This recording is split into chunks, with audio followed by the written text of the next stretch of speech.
It's 100 days until Election Day. This morning, we have a new CBS Battleground Tracker that looks at national trends and the presidential race in two Midwestern states, Ohio and Michigan. President Trump won both in 2016, and our results today show Ohio is competitive. President Trump is up 46 to Biden's 45. But in Michigan, former Vice President Joe Biden leads. He's up 48 to 42. CBS News Elections and Surveys Director Anthony Salvanto joins us from his home today in Westchester County, New York. Good morning, Anthony. Good morning, Margaret. How are you doing? I'm doing well. I want you to explain to us, what is driving the vote in these two states? Well, first thing we should say is that we see an increasingly expanding electoral college map because of what's going on in these two states. They're both pivotal, as you said. The president won them last time, and at least Ohio, he probably needs to win again.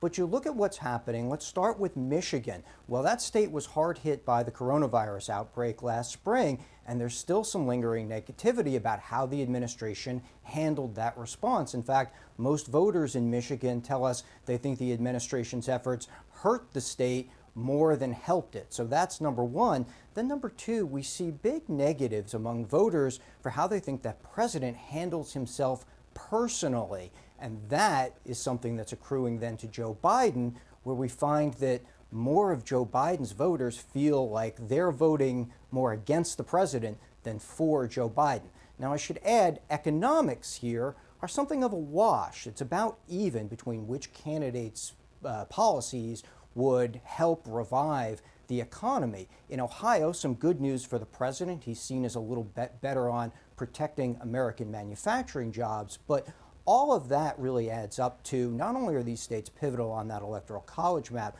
but also they exemplify the kinds of voters who swung to him last time and he probably needs again, Margaret.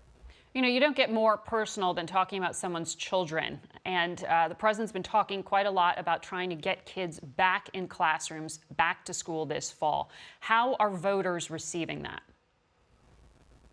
So when we interviewed parents, we found a real wariness about sending their kids back to school in any regular way. They would prefer at most a limited reopening, and many would actually prefer not to have the schools reopen at all. There's still that real concern about coronavirus and what it might do to children. But where this cuts to vote, Margaret, is we see parents telling us that they feel like the administration is pressuring schools to reopen, and what that's doing is it's making parents feel, they say, like they're getting the impression the president doesn't care as much about the risk of coronavirus to children. And look, in any election, that empathy part is always part of how people select a candidate. And if there's an empathy gap there between the president and Joe Biden, that then is probably advantaging Joe Biden, at least for the moment, Margaret.